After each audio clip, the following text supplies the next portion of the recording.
What is up, dudes and dudettes? This is Diligence here, and to this video we're going to talk about the top gainers or top movers of November 29th, 2021, and I will show you that in reality these are not really top gainers or movers of Monday or the week right after Thanksgiving. Those are just rebounding effect, except for a lot of COVID-19 stocks, which I also think people are getting overreaction to the Delta variant. Not really Delta variant anymore. What variant is?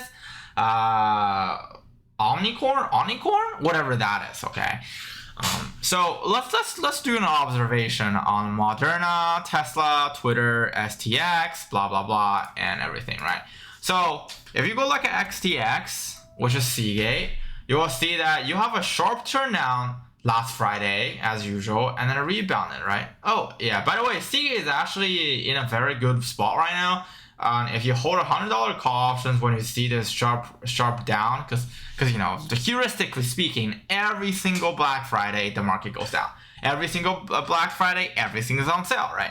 So this is a rebound move, right? Okay, PDD, again, it's also a rebound move, and the rebound isn't that great. Moderna, well, this is just irregularity because people are afraid that actually coronavirus is actually go anywhere. But the general trend of you see a sharp volatility straighten up because of current event, it's most likely to reach a point of a short squeeze. Well, this is actually a short squeeze on Friday. So today is a small gamma squeeze because market maker is actually not ready for the new variant. Aren't we all not ready for new variant? And then what's gonna happen is it's gonna hug another closest gamma strike, and then it's gonna go down again.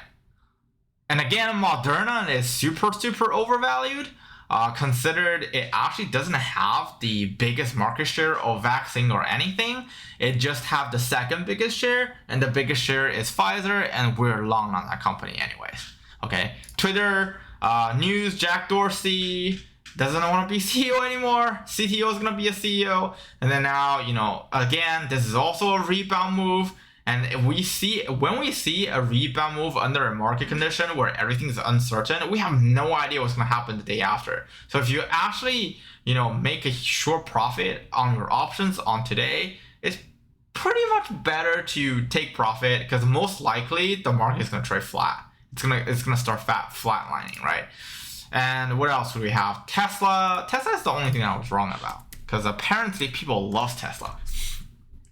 Again, last video I highlighted where Tesla's gonna go. Go watch that video if you're really interested in Tesla. In short, you see a double point. You see a double crossover here. You see a double crossover here. You see that? It's if it's gonna continue its old pattern, then it's probably gonna go back up to that point. Okay. Next one, Qualcomm. Qualcomm's doing pretty well over the past few days. One of my friends actually have some corporate shares. Again, sharp turn down, rebound. So if you go look at Dow, Nasdaq, everything, all of those, every single one of those was a rebound move because of last Friday's sharp decline. And if you look at the rebound, it's actually not that great. Nike, again, let me show you. Pretty sure I'm right. Again, sharp go down and bounce it back.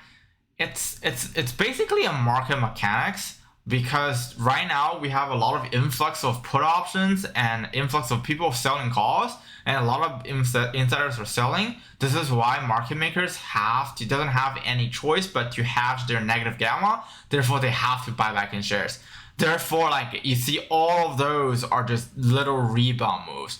But the entire general market condition is still the same as shitty as last week. So yeah. So don't get excited and FOMO all of these top gains. They're not really top gains. They're just recover. They're like when you break up with your girlfriend and then you decided to have a rebound and you sort of find a rebound girlfriend. And no matter how great the rebound girlfriend is, you are doomed to really dump them in the process. And after you are healed, in general, you're probably going to meet somebody else and then buy it back. But, you know, while you're rebounding, the market's gonna trade, flat and then just, have a downward trend continuing. But it's also not a good point to buy SQQQ or anything shorting mechanics yet, because of the uncertainty. You see what I'm trying to say here? Life is kind of hard. In my own opinion, again, we're not financial advisors. We don't do financial advices.